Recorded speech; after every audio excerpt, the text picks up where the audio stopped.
الحمد للہ وحدہ والصلاة والسلام علی من لا نبی بعدہ ولا رسول بعدہ ولا معصوم بعدہ ولا امت بعد امتہ ولا کتاب بعد کتابہ اما بعد اللہم صل علی محمد عبدک ورسولک وصل علی المؤمنین والمؤمنات والمسلمین والمسلمات۔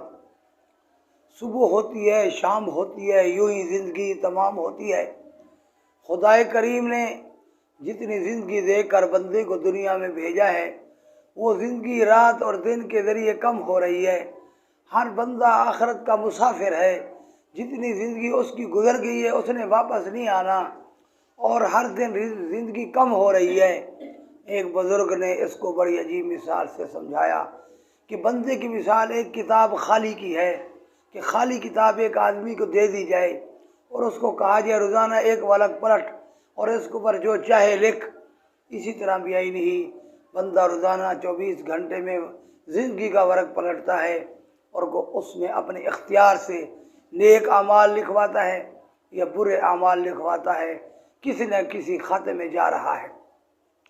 اس وجہ سے عقل مند بندہ وہ ہے جو اپنی زندگی کو سنبھالے، غفلت میں زندگی نہ گزارے، شام کو حساب کرے دن کو میں نے کتنی نماز پڑھی ہے، کتنے چھوڑی ہے، فرائض کتنے چھوڑے ہیں، واجبات کتنے چھوڑے ہیں، بد نظری کتنی کی ہے، گناہ کتنے کیے ہیں، ان کی توبہ کر کے سوئے۔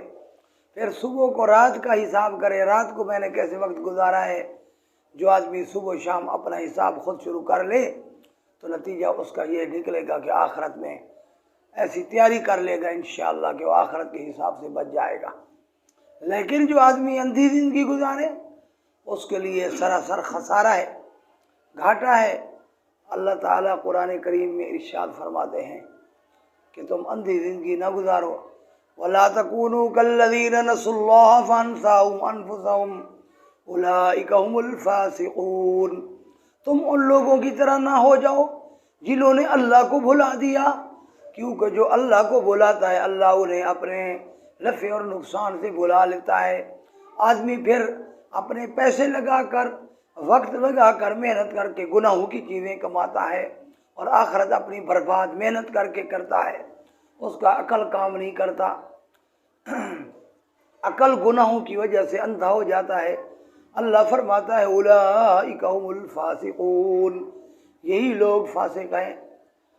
من اعرض عن ذکری فإن له معیشة ضنکا ونحشره یوم القیامة اعما قال رب لم حشرتنی اعما وقد كنت بصیرا۔ اللہ فرماتا ہے جو میرے ذکر سے اعراض کرتا ہے میں اس کی زندگی کو تنگ کرتا ہوں، اس کی زندگی کے سکون کو برباد کر دیتا ہوں۔ اسباب راحت کے ہیں لیکن پریشانیاں مسلسل ہیں۔ وَنَحْشُرُهُ يَوْمَ الْقِيَامَةِ أَعْمَى، اور قیامت والے دن ہم نے اسے اندھا اٹھانا ہے۔ وہ کہے گا رب لِمَ حَشَرْتَنِي أَعْمَى، اے میرے رب تو نے مجھے اندھا کیوں اٹھایا؟ وَقَدْ كُنْتُ بَصِيرًا، حالانکہ میں تو نظر والا تھا۔